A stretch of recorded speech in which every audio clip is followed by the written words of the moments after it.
what is up? Glad you can join us. This is Mike. I'm Sean. We just wanted to talk baseball, okay? First of all, can you do, like, Thursday we get to watch baseball? I can't wait. Seriously. I was watching preseason yesterday. I'm that desperate at this point. I know. And they're doing remote, like, color commentary and stuff on ESPN. You've got players in the field wearing masks. You've got cardboard cutouts in the stands. When did this happen? I don't care. I don't care how I'm you so do it. happy. Just give me baseball. The piping and the noise is just going to be so... It's going to be a little weird. It's going to be so... Just don't do it. Just play baseball. We'll be fine. It's going to be like a bad sitcom with a laugh track with jokes that you didn't really laugh at to begin with. That's what I'm expecting. Well, first of all, we'll get to the Tigers in a second. What do you think about this Jay stuff? Isn't it fascinating? Isn't it fascinating? So the Jays can't play in Ontario, Yep. but they have no problem taking the NHL's NHL, money. yep. I guess because they're in the bubble. Because That was they're my in the bubble. assumption, That's because maybe the plan is to get all the NHL teams there early enough to wait the 2 weeks, wait the month, whatever. yeah. But again, that doesn't explain the travel restriction issue, okay, with baseball in Toronto. So I don't know what they're going to do. Yeah. Have they announced where they're going to play, or are they just going to be on the road for 60 games? The assumption has been Buffalo. That makes sense. I saw something the Buffalo Blue Jays. I don't know if that's I mean, heck, they could legitimately stay down in Florida. They're at Dunedin, right? Yep. So I mean, they could. It's so messed up. So there's a lot of enthusiasm about the Tigers. Okay. And it's fascinating to me because I get it. It's like spring training. Hope springs eternal, and anything can happen. Yeah. But you're hearing even more about it because of a 60-game schedule. And it's interesting. If you look the last couple of years, the Tigers have gotten off to decent starts. Yeah, 500's decent. Where they're like 5-5 or Yeah.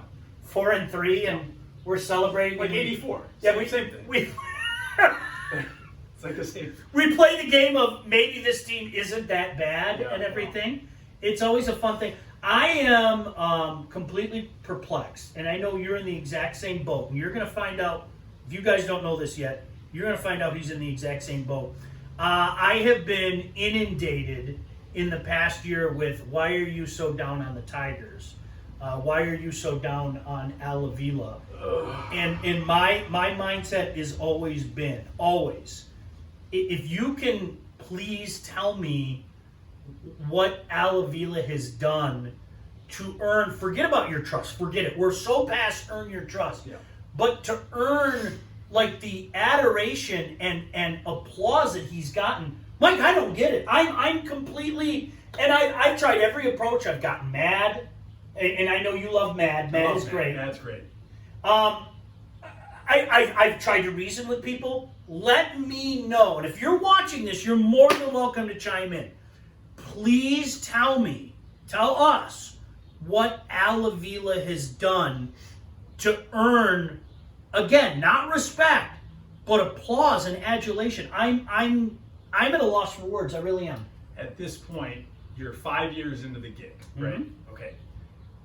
You can't be basing this on anything but a blind hope, okay? Because there's no evidence to back up Al Avila that he is even a remotely competent general manager, let alone successful. And if you want to say to me, oh, he's done well in the draft, he's had 2 of the last 3 number 1 overall picks. I'm sorry, but I don't give you credit for that. I blame you for ending up with 2 of the last 3 number 1 picks, because that's really hard to do in Major League Baseball these days. So I don't give you credit for Torkelson. I don't give you credit for Mize. Those are no-brainer picks. Okay, and as far as his trades and free agent acquisitions, absolute disasters. Okay, and I'm even talking about the 1-year rentals, the 2-year rentals, the Matt Moore, Tyson Ross, Josh Harrison, Jordy Mercer. Jordy Mercer, you had to go out and re-sign because you couldn't find one of the 9 Hispanic middle infielders you've acquired over the last 5 years that can play shortstop, including Willie Castro, who we've been told is going to be decent. He's not. Okay, and you had to re-sign a guy like Jordy Mercer, who was supposed to be a 1-year rental. Maybe we'll trade him last year at the deadline. Nobody wants him because he's useless. And now you're stuck with him again, probably as your starting shortstop in 2020. This guy's 5 years on the job. He doesn't have a center fielder of the future. Okay, he doesn't have a shortstop, and he doesn't have a catcher.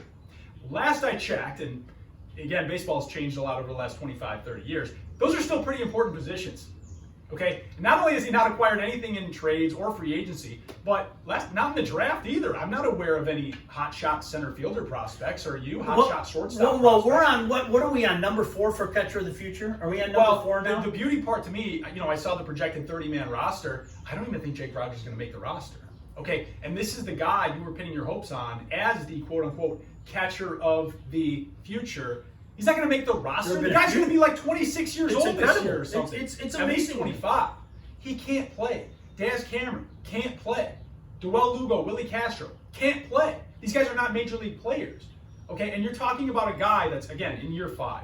I had a conversation with a guy, and he's an eternal optimist with this franchise, and you can tell, boyhood fan, everything like that, but it gets to a point where, and people will call me a pessimist, they'll call you a pessimist as well, but it gets to a point where you have to start being a realist. And he says to me, well, it's interesting that it's a 60-game season. I'm excited to ramp up to this off season because there's a lot of money coming off the books. Okay, this is true. This is undeniably true. There is money coming off the books. Who's the guy with the checkbook? Bam. Who's the guy that needs to write off that bad money in the first place? Who signed the bad money? Al Avila did. It's not a new general manager coming in with hope like Steve Yzerman, for example, okay? He comes into a situation, he needs money to fall off the books, he's got some bad contracts, he needs to wait out. That's a guy that you're willing to give the benefit of the doubt and give him some time to fix the issue. Al Avila caused the goddamn issue, okay? He caused it. And don't tell him, well, Mike Ilitch forced his hand in signing Jordan Zimmerman, okay? If you want to tell me that a guy on the verge of senility had a gun to Al Avila's head telling him to sign Mike Pelfrey, telling him to sign Mark Lowe, telling him to sign Justin Upton to an exorbitant deal at the time, and by the way, Al Avila traded Justin Upton for literally nothing. You can't have the same conversation. You can't have it both ways. Damn. So if you want to talk about the fact that there might be money coming off the books, that's all well and good, but that's like saying you're unloading cargo off of a sinking ship and trusting the captain that got you into the accident in the first place. It doesn't make any sense. That's the thing that drives me nuts. And I know you were privy to a lot of these conversations when I was doing the radio show last year. I would always say, because inevitably people are going to do exactly what you just said. They're going to blame Mike Ilitch or they're going to blame Dave Dombrowski. And it's almost as if it reminds me of the time-honored Joe Dumars' hands were tied conversation. I love it. It's so literally zip tied behind him, stuck. He had a bag over his head. All you have to do is go back and look, and you're going to. It was indeed Al Avila that gave the contract to Jordan Zimmerman, that gave the contract to Lowe, that gave the contract to Pelfrey, that gave the contract to Justin Upton. Those were his signings, and people are so quick to say, what the offshoot of that is. People will say, well, he took over a bad situation. He wasn't allowed to spend money. He was. Go look at those contracts. That's just a false statement. I mean, there's no two ways about that. And then when you look at, and we could sit here and talk about the free agents, signings and everything. Well, look what he did with Mike Fiers. Yeah, okay, let's look what he did with Mike Fiers. You know what? That was a good signing. Congratulations, Al. What did you turn that into? Yeah, what'd you flip one for? And what happened with that? In today's market, it's kind of a outdated philosophy, is signing these one-year guys with the intention of flipping them for something at the deadline, because it's not, teams aren't willing to give up a whole lot for these rental players anymore. They may be used to, a couple years ago when you're fighting for a pennant spot or whatever, but now with rosters being the way they are, you don't need a guy like Josh Harrison. You don't need a guy like Jordy Mercer. Those guys grow on trees these days. Yeah. I can find a guy on the free agent market that's going to come in for a year, can hit 250, and eat up some innings or whatever, at shortstop or as a utility guy.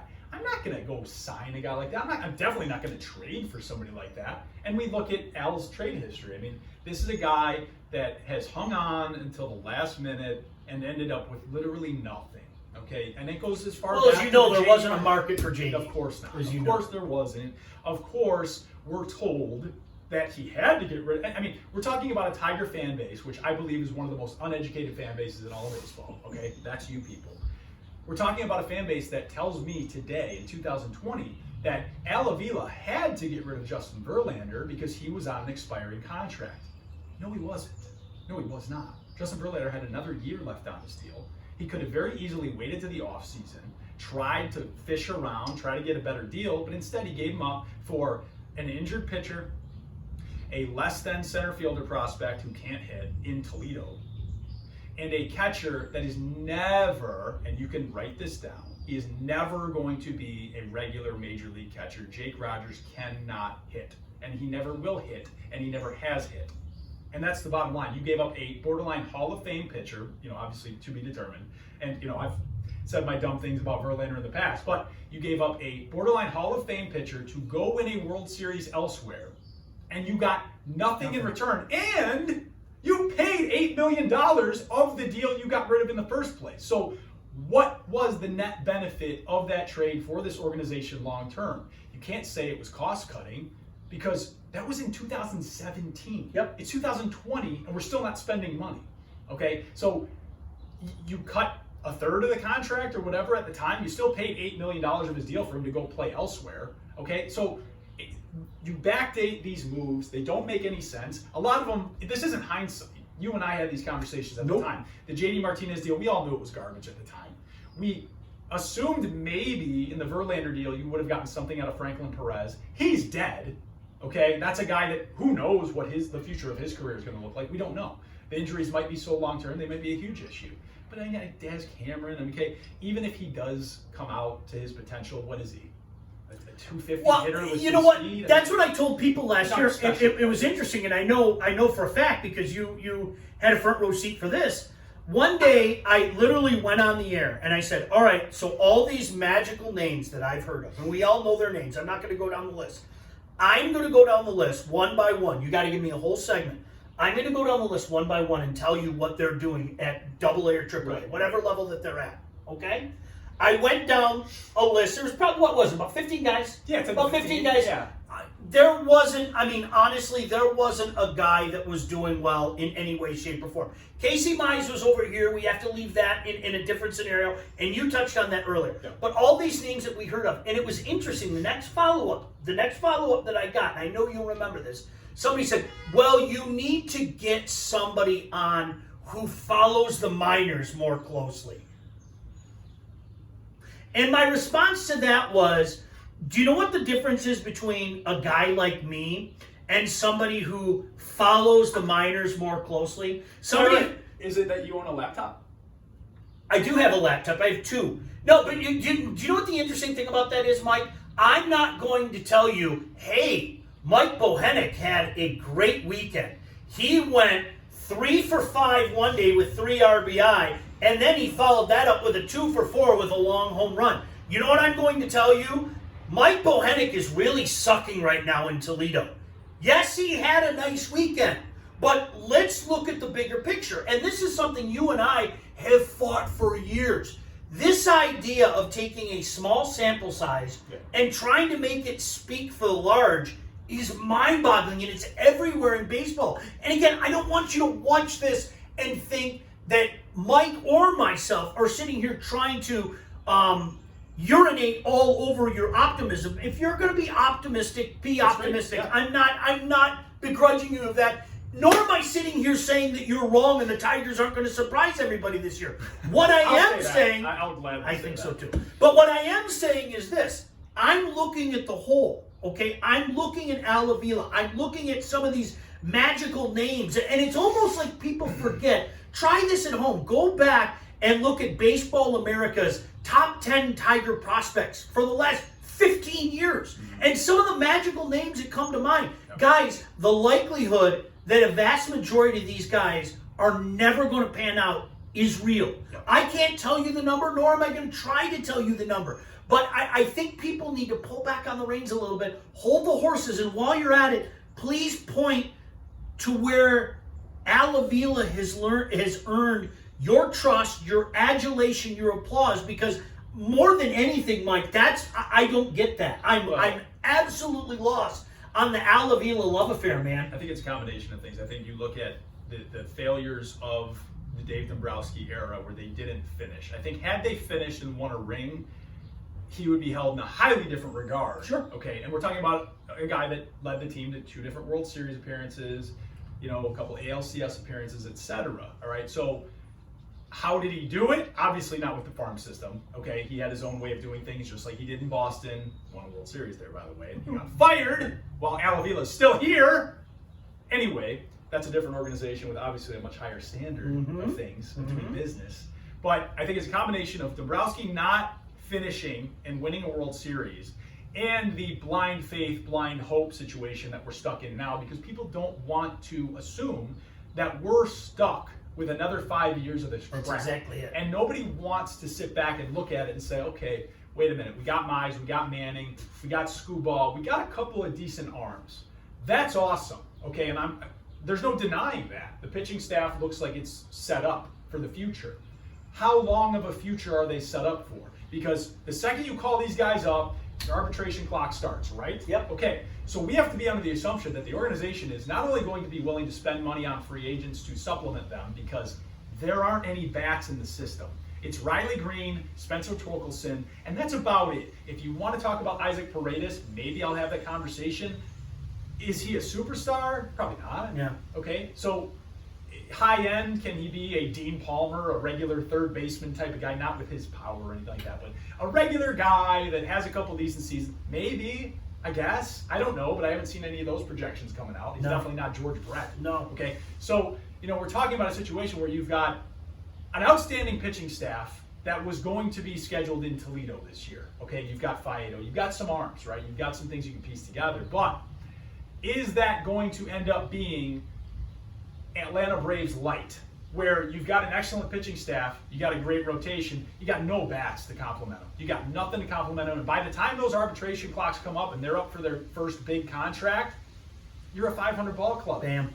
And they're gone. Yep. You're not going to sign all of them at the same time, so you got to trust Al Avila again to manage that situation. Oh, if you're planning on him being here the next 3 years, I hope he's not. But if you're planning on him being here for the next 3 years, you got to trust that guy to handle all of the financials and trust that you will have bats by the time those guys are in their prime, mid-20s, ready to rock. I don't trust that. I don't believe that's going to happen at all. I think you're going to lose a ton of games, 2-1, 3-0, 2-0, and Tigers threaten but don't score. Yeah, well, that goes back 30 years, but we're going to be in a situation where you're a 72-90 ball club with a great pitching staff, and you're dead last in the league in offense. Well, and here's the thing. I mean, again, guys, I hope that you're not watching this going, well, why do you guys have to sit there? I'm asking earnestly, because this is something I've talked about on the radio. He and I have had more conversations about this than you could shake a stick at. If there's something that we're missing, please, by all means, let us know. Chime in. Where is this Al Avila stuff in particular coming from? I don't get it. And again, it would be one thing if we were sitting here saying, these guys also, I am intrigued at Mize. I am intrigued at even Manning. Yeah. I'm intrigued at Faedo, Paredes, Riley Green. We know the names. Yeah. I'm intrigued. But unfortunately, we've also heard some of these names in the last few years. In particular, a running gag between he and I has been the catcher of the future for years. I mean, this has been going on for years now. And it's almost like they know that in our earnestness to want there to be meaningful baseball again, they can keep moving the goalposts. Yes, and that is exactly what's been going on with this franchise. Forget about that name that we've been talking about for here's the new catcher of the future. Wait till you see this guy. Wait till you see this guy, this catcher from Ohio State. Well, there's always something new. It's a classic case of look over here, not over there. Absolutely. And it happens every year. It happens every week. I mean, you've got beat writers or people that follow the minors who are going to sit there and talk about, like you said, the weekend of success for one guy. They're not going to mention that Parker Meadows is hitting 211 with no power. Yep. Okay, they're not going to mention these long-term issues of guys that you would assume were going to be decent players. Cody Clemens, great. I mean, these are guys that you spent a first, second round draft pick on. They're not hitting at their current level. Whether it's rookie ball, A ball, double A, triple A, they're not hitting. There's not one bat that you can look at in this system and say, wow, that guy's really tearing the cover off the ball. Which doesn't necessarily even equate to a long, successful major league career, but at least it's something you could, stick a pin in and say, hey, I'm going to keep my eye on that guy. He's really tearing it up in Erie or Toledo or whatever. That guy doesn't exist. Okay, I mean, we're talking about a town where I've got to read an article about how Derek Hill made a nice catch in an inter-squad game. I mean, this is the sports coverage that we are expecting now in this town. Derek Hill was drafted in 2014. It's 2020, okay? People are driving cars that are way older than when Derek Hill got drafted, all right? He's not a good player. He can't hit. He was constantly injured. He's a complete bust. But we've still got to sit here and write stories about this stuff because there's nothing else to write about. There's nothing else to talk about on the Major League roster. You're talking about a guy that couldn't hack it in Toledo and had his center field of the future job ripped by a guy that can't even play in Daz Cameron. All right, so it's not like he was on a fast track to the big leagues and some superstar Mike Trout just kind of took his spot. He was a bum. Daz Cameron is a bum, just not as much of a bum. Yeah. I mean, there's no depth there. There's no depth on the roster as far as bats are concerned or any position players. If you want to, bank on Riley Green, great. We'll see him in 4 years. If you want to, bank on Torkelson, we're not going to see him this year. Hopefully next. Yeah. But again, these are guys that you're waiting to see. Well, what can they do? And I've said this time and time again. The easy thing, if you're watching this right now, maybe you're agitated. Maybe you turn it off already, for all I know. But if you're agitated, the easy thing right now is to say, "Why are you being a hater?" Please, can you give me more than that? Give us more than that. Okay, if there's something that we're missing, let me know. This has been in Detroit sports, Mike. This has been the biggest quandary to me for a year. I have had this conversation on television. I've had this conversation on radio. Let me know if there's something I'm missing. Maybe I'm overlooking something. Maybe we're overlooking something. But again, to me, a general manager, what do you judge a general manager on? You judge a general manager on how were his signings, okay? Anybody want to give a thumbs up to Al Avila for his signings? You can. How were his trades? Anybody want to give a thumbs up to Al Avila for his trades? And I understand that the circumstances weren't good, that you're trying to look for something else. Right. But how was that haul that he got for some of the trades? Right. And you have to judge a guy by his drafts. And Mike, like you said, I have a difficult time giving a guy a pat on the back for drafting in the top 10. If that's the case, then let's give Matt Millen the heck of a credit that he deserves for drafting so often very early in the draft. I mean, do you understand how backwards that sounds? Well, I'm glad you brought that up because I think you can make the legitimate comparison between Avila and Millen. And I think you can look at their draft record alone, okay? And you can question Avila, and you can at least look at Millen's first-round picks and say, okay, there's a few there that panned out. There's a few guys in his drafts that panned out as first-round picks. So later picks were a complete disaster, and the entire reason he got fired, no depth in the organization, etc. But if you look at Al Avila, is it not similar? Are we not looking at a similar situation where, yes, it looks like he's hitting on his first-round picks? Everything after that, it's kind of empty. There's not a whole lot there. We're not seeing a big influx of talent over the last 4 drafts in the later rounds. I mean, these names aren't coming from the draft. Okay, Isaac Paredes was acquired in a trade. Okay, Riley Green, first-round pick. Casey Mize, number 1 pick. Torkelson, number 1 pick. How much credit are you willing to give something, okay, that a trained dog could make the same pick? Among everybody to choose from, we're going to pick Casey Mize. Wow, what a groundbreaking trade. I mean, that's great that we got him, okay, and hopefully his career turns out. I'm rooting for him. But aside from that, Matt Manning, first-round pick. Okay, again, we're looking for depth in the organization. That's what everybody's basing this on. Well, you got to have a strong farm system for depth.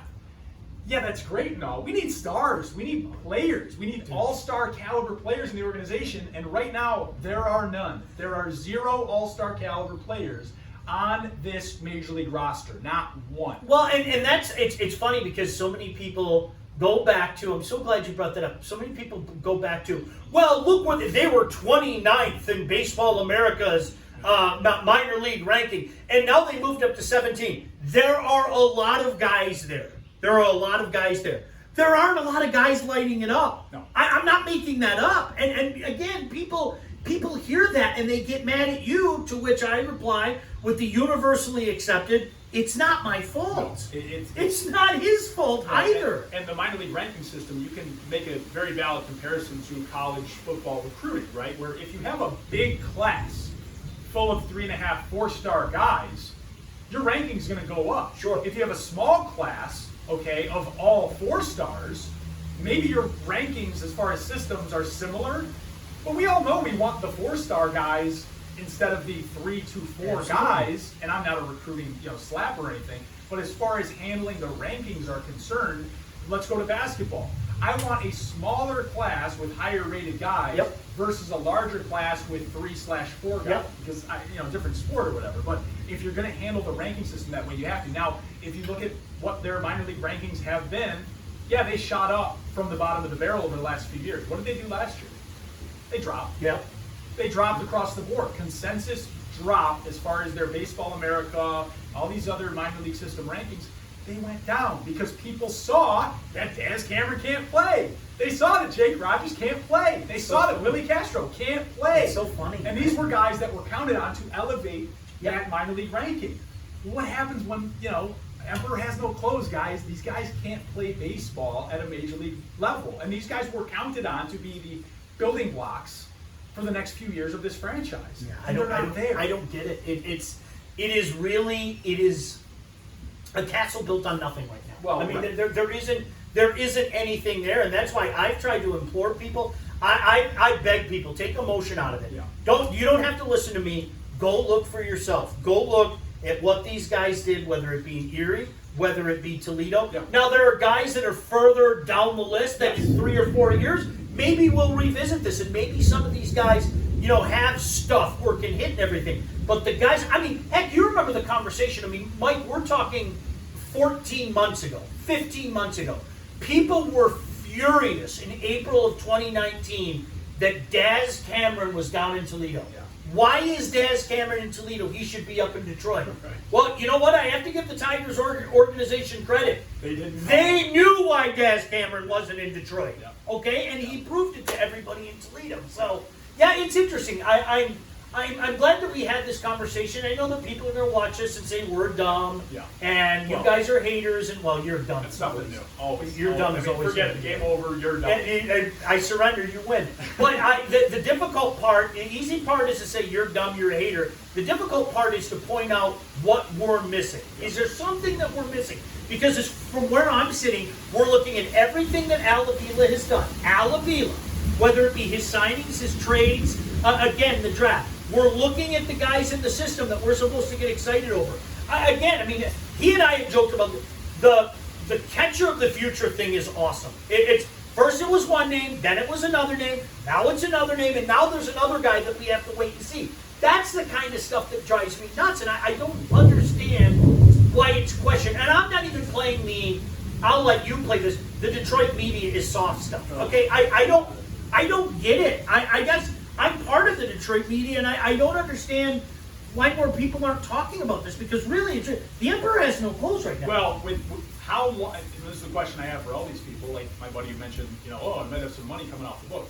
How long are you willing to wait? Yep. Because this is unprecedented. Oh, absolutely. Okay, you've got a guy in year 5 on the gig, and you're just now talking about, wait till he's able to open the books up. Wait till his guys come up. It's Rich Rod needs his guys, it's right? his guys. So how long are we? This is baseball we're talking about. He's in year 5, and we're no closer to a contending franchise than we were when he took over, and they were obviously unloading assets, which, again, at that time, garbage trades too, handled by Dombrowski. But we're 5 years in. Yeah. That's a half a decade. So are you telling me that I have to wait until 2025 to watch winning baseball? That's unacceptable. Oh, it's That's incredible. not okay, especially in today's atmosphere in baseball, when I can go back less than a calendar year and see the Tampa Rays winning 96 games, 29th or 30th in payroll. Yeah. I can see the Oakland Athletics winning 95 games, 27th, 28th in payroll, right around there. It's not hard, guys. Oakland, Tampa. Oh, this guy's up for free agency. Bye. Yeah. Bye-bye. Later. Bye-bye. We trust our scouting department. We trust our front office enough to replace that guy with somebody good. And this is the killer on the Avila argument, all right? Trades Justin Verlander, gets back a wet sack of crap in return. It really was. Tampa Bay less than a year later, yes, less than a calendar year later, trades Chris Archer, who ain't good, and had lost a step. Used to be good, lost a step. Trades Chris Archer for two legitimate All-Stars in Tyler Glasnow, okay, and Austin Meadows. Yep. Two All-Star Parker's caliber brother, players. if you didn't know. Yeah, Parker Meadows. Yeah, we'll see how that works out. You got the wrong Meadows. These are two All-Star caliber players traded for Chris Archer, who wasn't in Verlander's galaxy Not at the even time. close. And, Not even close. Verlander was up for a contract. False. Verlander was injured. False. He had a great year the year prior. He was runner-up for Cy Young. Okay, so you can't have it both ways, guys. If I can cite to you a perfect example of less than a year later with a guy that still has time on his deal that Chris Archer did, and you got that type of return from Pittsburgh, where was Alavilo? Why wasn't he on the phone with Pittsburgh? Well, and see, you know what? This is the false premises. So many of the Tiger conversations right now begin with false premises. Yeah. They really do, and I'm glad that you put that Al wasn't able to spend. False. I mean, they're just go back and look. Jordan Zimmerman is a perfect example of that. And Lowe, Palfrey, etc. So, is there anything else? I did want to touch on. Because we're going to get elected. Yeah, we're getting shot up in here. Can you tell me a worse contract in Detroit sports history than Jordan Zimmerman? You got less out of it over the long term. The only one I can think of is maybe Josh Smith with the Pistons. Yeah. But in Detroit sports history, worse contract from start to end than Jordan Zimmerman, who, by the way, is on the 45-day DL. But Mike, he's this close. Yeah, he's this close, guys. He's this close. The guy came out, I think he was pitcher of the month, his first month as a Tiger. And after that, I mean, it's been an absolute disaster. You have gotten nothing out of that guy over 4 years, and I believe $122 million, something along those lines. I'm racking my brain to think of a worse You know what? contract. We'll leave that out there for the people. Like, seriously, if you can think of a worse contract, like, honestly, let me know. I do miss Rod Allen for that one reason. It's close. I mean, literally Yep. said that for 2 years. He's just missing his spots. Yeah, That's all it he's, was. Well, he is. You know when he do that? He is. I miss Rod. He's this close. I mean, it's going to happen. By the way, Here it that's my comes. chair. Get out of my chair. Listen, we'll chat again soon, pal. Thank you for hosting. No, it was- Fantastic barbecue today by this guy. Thanks, Excellent buddy. job, wings, tri-tip, fantastic. A little bit of a kick, and then eyeball sweat going. Good stuff. Really good. Really good. All right, we're going to get out.